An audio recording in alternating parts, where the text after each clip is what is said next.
How does not having a broker and trading direct through an exchange challenge a trader, and what awarenesses should they have?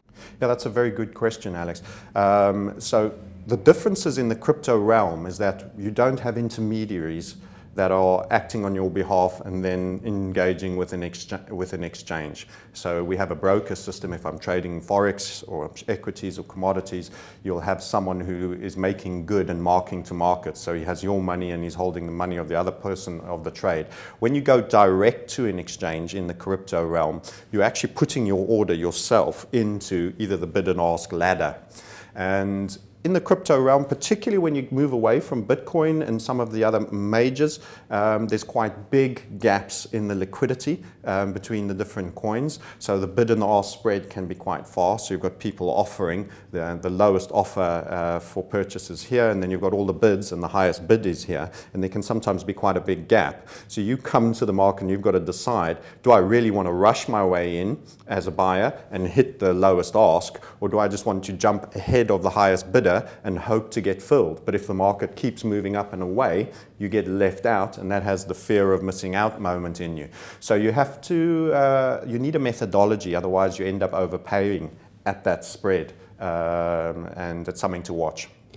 Are there any differences in feel or character when you're trading cryptocurrencies? And is there anything that people should watch out for? Are there advantages, disadvantages? Yes, liquidity is one, which I kind of part touched on.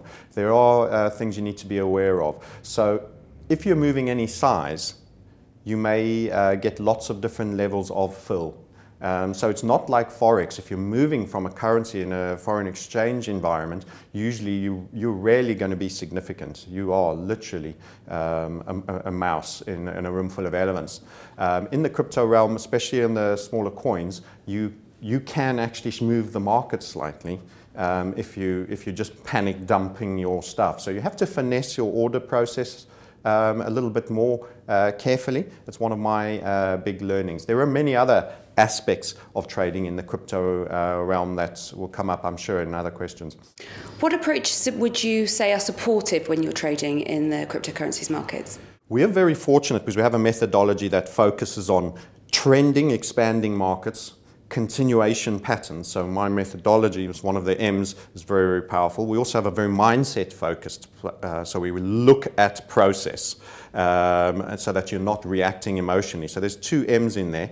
And then the market is the third one. We have this highly expanding market, which is having a lot of new money coming in. So it's growing, it is trending, and when it rests, it often creates continuation patterns. So we've got this beautiful opportunity at the moment where we happen to have a great methodology for exactly that kind of market for exploiting it at the moment, as well as a good mindset and process for it, which incorporates money management. So lots of M's in there, and that's what makes this really a powerful and unique opportunity at the moment.